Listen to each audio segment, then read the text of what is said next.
Menurut statista.com, kategori thriller dan horor menempati peringkat ke-5 dan ke-6 di kategori film terpopuler di Amerika.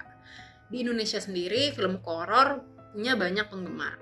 Nggak sedikit orang yang rela beli tiket bioskop maupun berlangganan aplikasi streaming cuma buat takut-takutin. Menurut Glenn Walters, ada 3 faktor utama yang menjadi daya tarik film horor. Yang pertama, tension. Hal ini ditimbulkan dari ketegangan, misteri atau rahasia, teror, dan juga adegan berdarah-darah dalam suatu film. Yang kedua, relevance.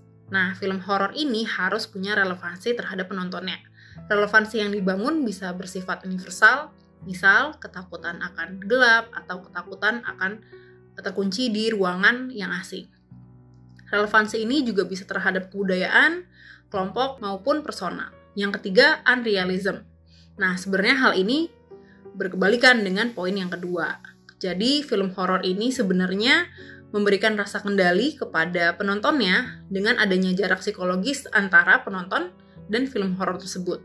Jadi, penonton itu sebenarnya sedikit banyak sadar bahwa horor tersebut tuh sebenarnya nggak nyata. Jadi, hal ini menimbulkan sensasi ketakutan dengan kondisi yang aman.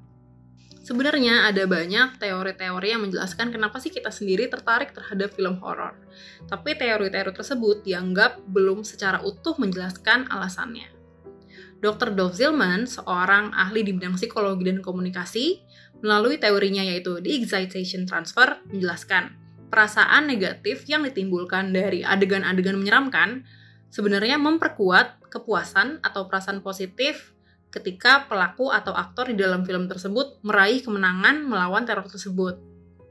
Tapi ada beberapa penelitian lain yang menjelaskan bahwa banyak juga loh orang yang justru menikmati film horor di bagian seremnya, bukan bagian resolusinya.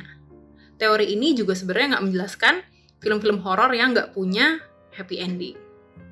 Selain itu juga ada Marvin Zuckerman. Marvin Zuckerman mengembangkan sensation seeking scale. Sensation seeking scale ini sebenarnya adalah instrumen psikologi yang digunakan untuk mengukur tingkat pencarian sensasi dengan memahami beberapa ciri kepribadian seperti neurositisme, antisosial, dan psikopati.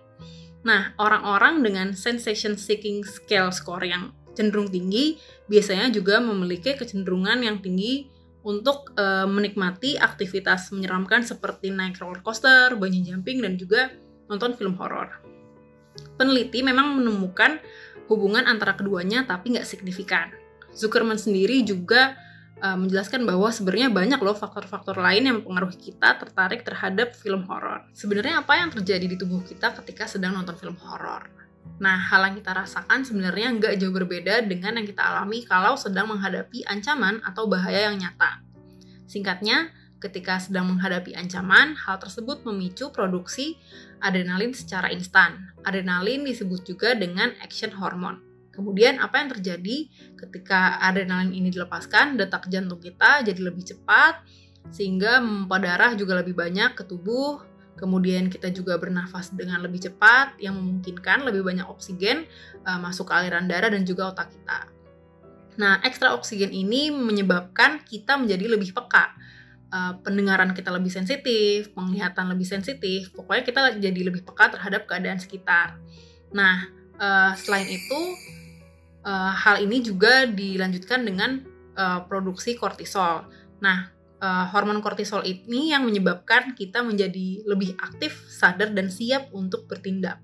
Sebenarnya respon ini juga sering dianggap sebagai fight or flight response yang membantu kita untuk survive.